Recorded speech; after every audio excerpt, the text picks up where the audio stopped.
하겠습니다. 제가 오늘 제목을 중풍병자와 그 친구들로 정하기는 했습니다만 이제 오늘 등장하는 중심 인물들이라 이 사람들을 좀 구분하기 위해서 그렇게 두었긴 하는데요. 하지만 오늘 말씀의 중심은 사실 중풍병자와 그 친구들이 등장을 하지만 언제나 복음서의 중심은 예수 그리스도입니다. 그래서 복음서를 읽을 때 우리가 언제나 기억해야 될 것은 복음서의 주제는 예수는 누구인가? 예수는 누구인가? 그것에 대해서 우리가 늘 기억을 해야 되죠. 복음서는 그래서 바로 이 질문에 대한 논증이라고 할 수가 있어요. 예수는 누구인가? 라고 질문을 하고 그 예수가 누구인지에 대해서 논증을 하는 그러한 복음서의 내용을 우리가 잘 따라가야 되죠. 그래서 우리가 복음서를 읽으면서 예수는 누구인가에 대한 질문을 던지면서 그것에 대해서 답을 주고 있거든요. 오늘 말씀도 이제 그것에 관한 것인데 그 답을 잘 따라가야 됩니다. 그리고 그 답을 접했을 때, 그 답을 알게 됐을 때, 예수는 누구인가 질문을 했는데 그 답을 성경에서 복음서에서 던져주고 있어요. 그것을 우리가 알게 됐을 때 거기에 대해서 어떻게 반응해야 될 것인가에 대해서도 관심을 가져야 됩니다. 그러니까 오늘 말씀도 보면 예수가 누구인지를 드러났을 때, 예수가 누구인지가 이렇게 드러났을 때 그것을 경험한 사람들은 그냥 가만히 있지 않았고 하나님을 찬양하면서 하나님께 영광을 돌리는 것을 우리가 볼 수 있죠.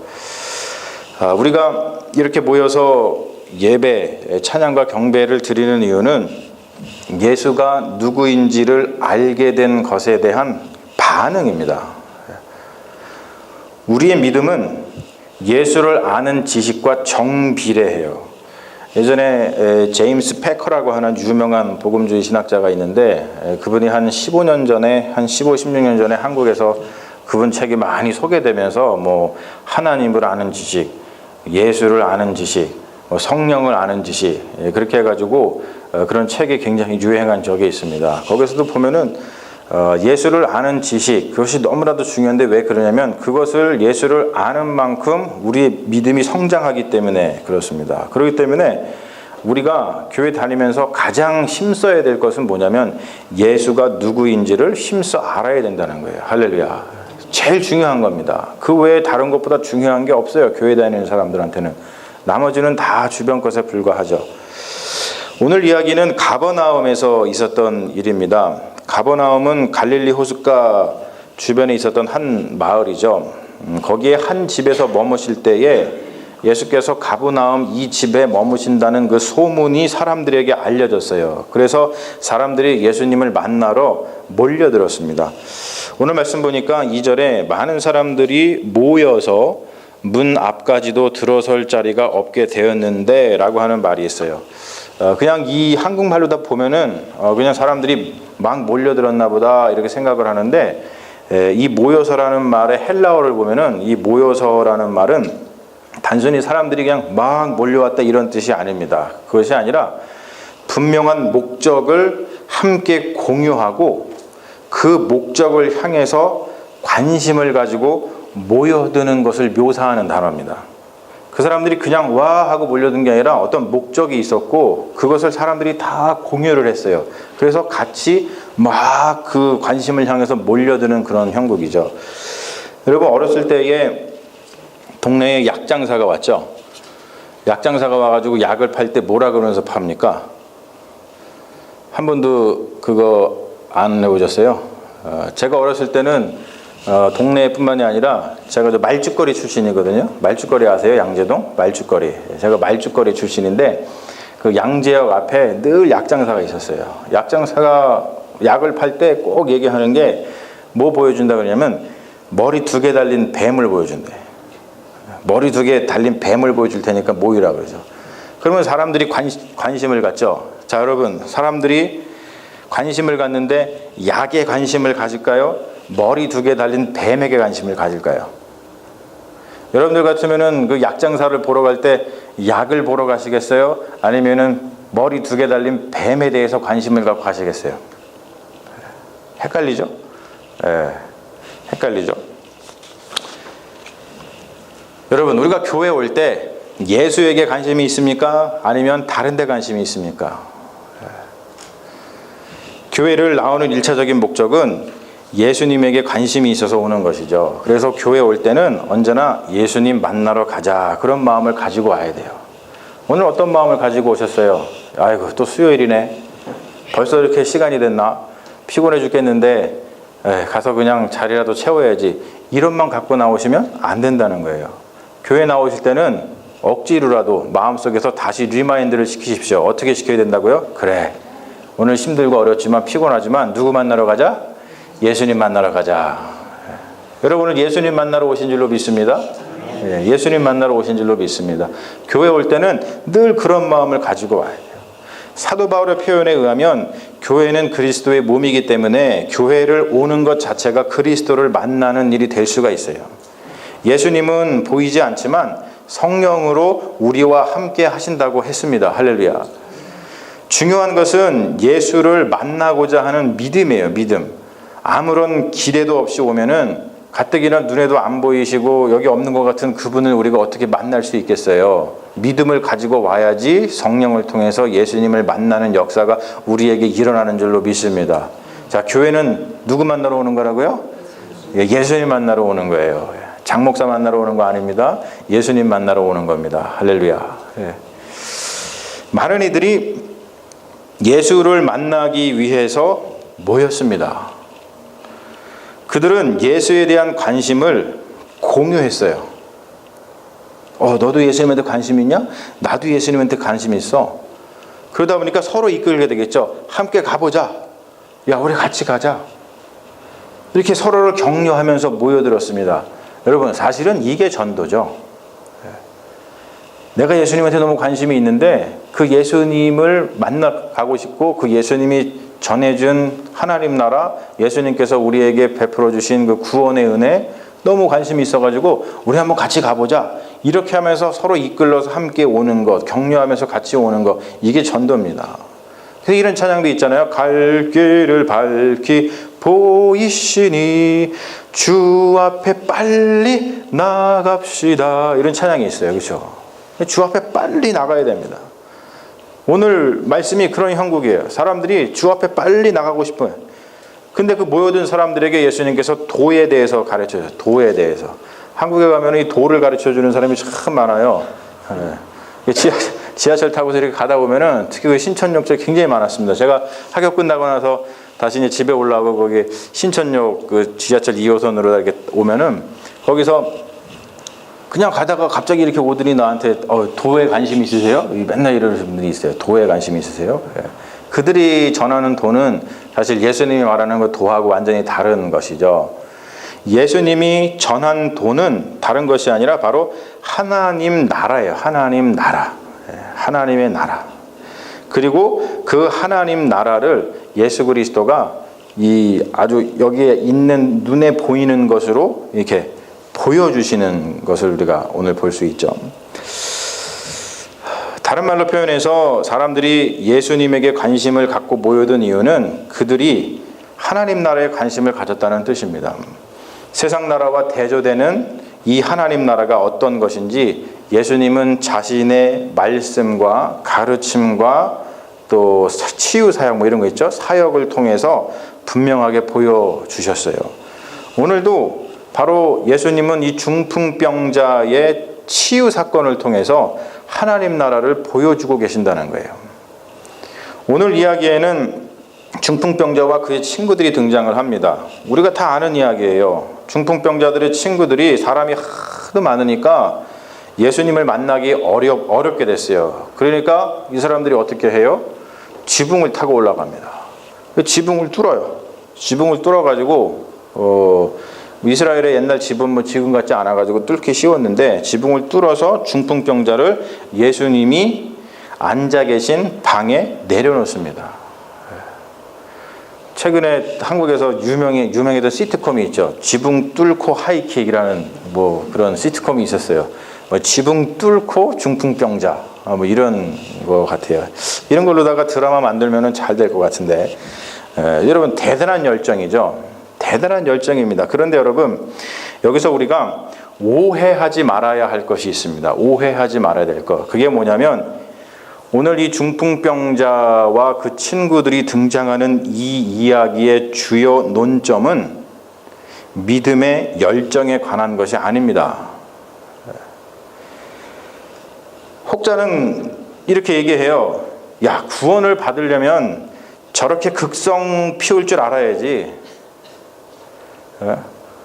이것도 해야 되고 저것도 해야 되고, 그러니까 이것을 들어가지고 이러한 믿음이 있어야 된다고. 구원 받으려면 열정을 보여야 된다고.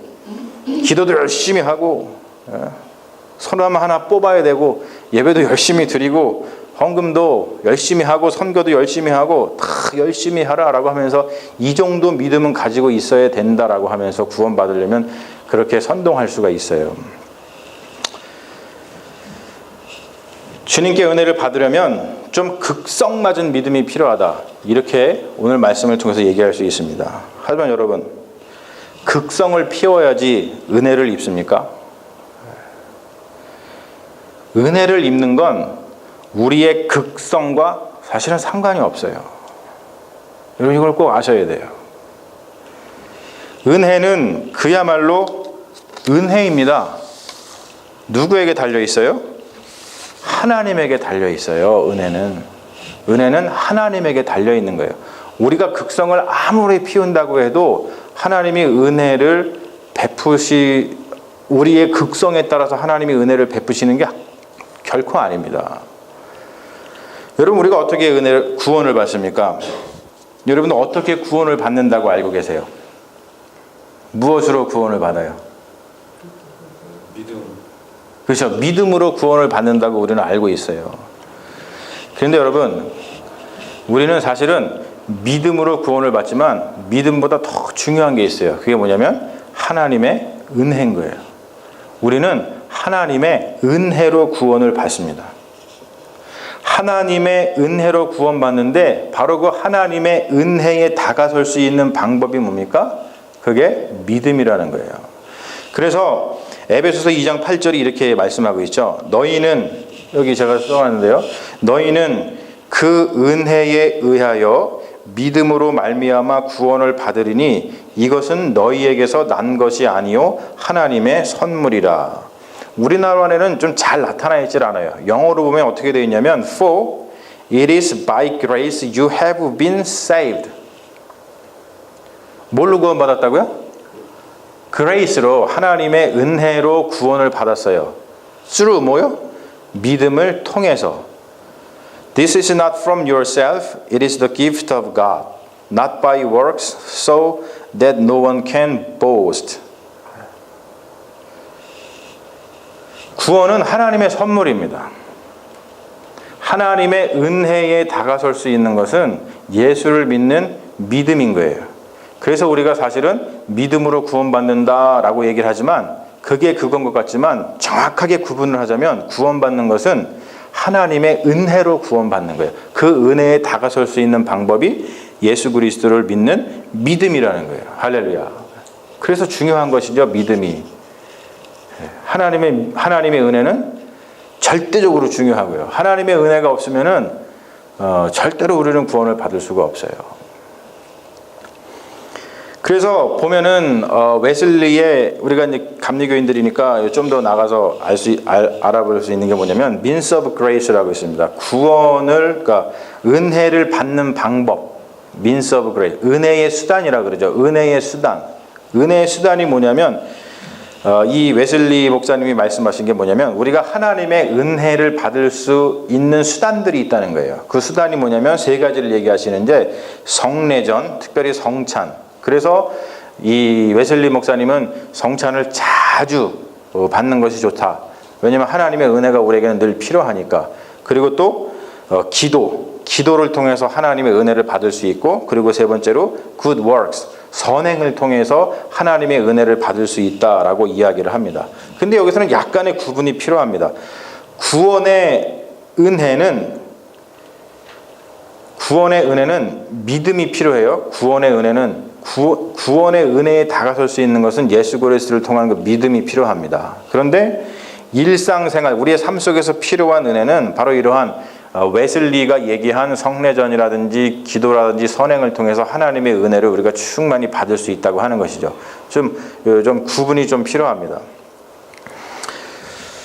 오늘 말씀 보면은 우리에게 필요한 것은 뭐냐면 믿음이 필요한데, 그 믿음이라고 하는 것은 바로 하나님의 은혜를 사모하는 마음이 믿음이라는 거예요. 하나님의 은혜를 사모하는, 넘겨봐 주세요. 넘겨봐 주시면 제가 좀 적어왔어요. 자, 믿음이라고 하는 것은 하나님의 은혜를 사모하는 게 믿음이에요. 우리가 하나님의 은혜를 사모해야 됩니다. 왜냐하면 하나님의 은혜가 우리를 구원하니까. 그렇죠? 하나님의 은혜가 우리를 구원하니까 하나님의 은혜를 사모해야 되는데, 어떻게 사모해야 되냐면, 자, 파수꾼이 아침을 기다리는 것 같이, 목마른 사슴이 시냇물을 찾아 헤매는 것 같이, 마른 땅이 비가 내리기를 사모하는 것 같이, 상전의 손을 바라보는 종들의 눈같이, 여주인의 손을 바라보는 여종의 눈같이, 이렇게 우리가 하나님의 은혜를 사모해야 된다는 거예요. 그런데 이 사모하는 이 마음들을 쭉 보면 공통점이 있어요. 뭐냐면은 간절함과 경건함입니다. 간절함과 겸손함. 파수꾼이 아침을 기다리는데 간절하지 않고 겸손하지 않으면 안 되죠. 아침이 오든 말든 나는 뭐 상관없다. 목마른 사슴이 시냇물을 찾아 헤매는데, 에이, 뭐 물이 있든 말든 뭐 있으면 먹고 없으면 그냥 뭐 목말라 죽지 뭐, 이러면 돼야 안 돼요? 그럼 겸손함이 없는 거예요. 간절함도 없는 것이죠. 우리가 하나님의 은혜를 사모할 때는 바로 지금 여기에 나와 있는 것처럼 간절함과 겸손한 마음을 가지고서 하나님의 은혜를 사모하면 하나님께서 분명하게 우리에게 은혜를 베풀어 주신다고 하는 거예요. 할렐루야. 예수님도 중풍병자를 돌아보시는데 뭘 보고 돌아보십니까? 그의 극성맞음을 보고서 돌아보시는 게 아니에요. 지붕 뚫고서 막 내려오는 극성맞음을 보고서 하는 것이 아니라 바로 그들의 믿음을 보시고, 그들의 믿음은 어떤 믿음이라고요? 간절한 믿음이고 겸손한 믿음입니다. 여러분, 우리가 하나님의 은혜를 구할 때 과연 간절함과 겸손함을 가지고 하나님의 은혜를 구합니까? 나에게 병이 들었어요. 지금 중풍병자 병 들었잖아요. 큰 병이지 않습니까? 하나님 앞에 간절한 마음을 가지고, 주님, 내가 이 병이 좀 나았으면 좋겠습니다. 또 겸손한 마음을 가지고, 주님, 제 몸을 주님께 올려드립니다. 주님, 간절히 부탁드립니다. 이런 좀 간절함과 겸손함이 있어야 되는데, 그렇지 않고 다른 마음을 가지고 하나님의 은혜를 구한다면 하나님께서는 우리에게 은혜를 베풀어 주지 않으실 수도 있어요. 물론 하나님은 은혜의 하나님이기 때문에 우리가 뭐 어떻게든 은혜를 베풀어 주시겠지만, 일단 우리가 하나님께 은혜를 구할 때는 이 마음이 가장 중요한 마음이라는 것이죠. 그래서 예수님도 그들의 믿음을 보시고 중풍병자를 돌아보십니다. 그런데 여러분, 중풍병자에게 하시는 말씀이 사실은 오늘 말씀의 핵심이에요. 뭐라고 얘기하냐면, 작은 자야, 아들아, son, 내 죄 사함을 받았느니라. Your sins are forgiven. 이렇게 얘기를 하셔요. 바로 이 죄사함의 선언 때문에 논쟁이 벌어지죠. 오늘 말씀 보니까 논쟁이 벌어진 이유가 뭐냐면, 죄를 선언하고 있는 예수를 못마땅하게 생각한 서기관들 때문입니다. 왜 그러냐면, 서기관들은 죄사하고 있는 이 예수의 행위가 신성 모독에 해당한다고 생각을 했어요. 하나님이 아닌 이상 그 누구도 죄를 사할 수 없기 때문에 그렇습니다. 여러분, 이게 굉장히 중요한 포인트예요. 이러한 서기관들의 논쟁 속에서 예수님께서 그 서기관들에게 이렇게 질문하셔요. 어떤 것이 더 쉽느냐? 내 죄사함을 받았느니라, 이게 쉽느냐? 아니면 네 상을 가지고 걸어가라 라는 것이 더 쉽느냐? 자, 여러분들, 어떤 것이 더 쉽습니까? 생각해 보셨어요? 어떤 게 더 쉬운 것 같아요? 자, 만약에 여러분, 상식적으로 제가 장 목사가 여기 지금 중풍병자가 있어요. 근데 중풍병자를 보고 성도님은 죄사함을 받았습니다 라고 얘기하는 것과 성도님 일어나셔서 걸어가십시오 라고 얘기하는 것과 어떤 것이 더 쉬울까요? 네? 상식적으로 생각해 보세요. 네. 일어나 걸으라 하는 것은 굉장히 위험할 수 있어요. 왜냐? 일어나 걸으라 그랬는데 안 걸어. 그러면은 속된 말로 쪽팔리잖아요. 그렇죠? 야, 이건 확신을 가지고서 일어나 걸으라 라고 얘기했는데 일어나기는 일어나지지가 않네. 그러면 여러분들이 저보고 뭐라 그러겠어요? 저 목사 사이비구나. 그런데 여러분, 제가 성도님이 제가 사해졌습니다 라고 얘기하는 것은 여러분 어떻게 알아요? 제가 사해졌는지 안 사해졌는지 어떻게 알아요? 모르니까 사실은 이 상식적으로 생각해서는 그게 더 쉬운 거예요. 상식적으로는. 그런데 중요한 건 뭐냐면 유대인들의 관점이죠. 서기관들의 관점입니다. 서기관들의 관점에서는 네 상을 가지고 걸어가라 라는 말이 더 쉬운 겁니다.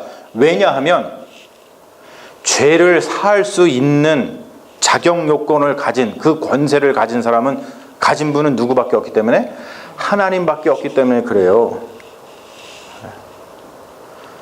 예수님이 내 상을 가지고 걸어가라 얘기했다면 이 서기관들이 야, 신기하다, 저런 일이 있을 수도 있구나, 이렇게 별로 대수롭지 않게 생각했을 거예요. 그런데 지금 예수님이 뭐라고 했다고요? 네 죄사함을 받았느니라 라고 하면서 하나님만 하실 수 있는 그 권세를 예수님이 지금 하고 있기 때문에 이 사람들이 예수님을 신성모독죄로 거는 거예요. 여러분, 바로 이게 포인트인 겁니다. 이 지금 중풍병자와 그 친구들의 이야기를 통해서 이 마가복음 기자가 우리에게 얘기해 주고 싶은 것은 뭐냐면, 제가 꼭 이거를 염두에 두시라 그랬죠. 예수는 누구인가? 지금 제가 아까 말씀드렸듯이 믿음을 가지려면 이들처럼 극성스러운 믿음을 가져야 된다는 것을 가르쳐 주는 게 아니에요, 마가복음은. 물론 그걸 통해서 간접적으로 이 정도 믿음이 있어야겠구나, 그런 마음은 가질 수 있지만, 마가복음에서 우리에게 전해주고 싶은 것은 뭐냐면 바로 이렇게 중풍병자와 그 친구들에게 죄 사함의 선언을 하실 수 있는 바로 예수 그리스도가 바로 누구다? 하나님이다 라는 것을 우리에게 가르쳐주고 있다는 거예요. 할렐루야. 여러분, 이게 중요합니다. 이게 중요한 거예요. 지금 예수님을 통해서 예수님이 선포하고 있는 하나님 나라가 이루어지는 것을 보고 있는 거예요. 중풍병자의 죄를 사하시고 그의 병을 치유하시는 예수님을 통해서 우리는 하나님의 통치를 봅니다. 즉 뭐냐면 예수 그리스도를 통해서 하나님의 나라가, 하나님이 바로 지금 여기에 와 계신 것을 본다는 거예요. 할렐루야.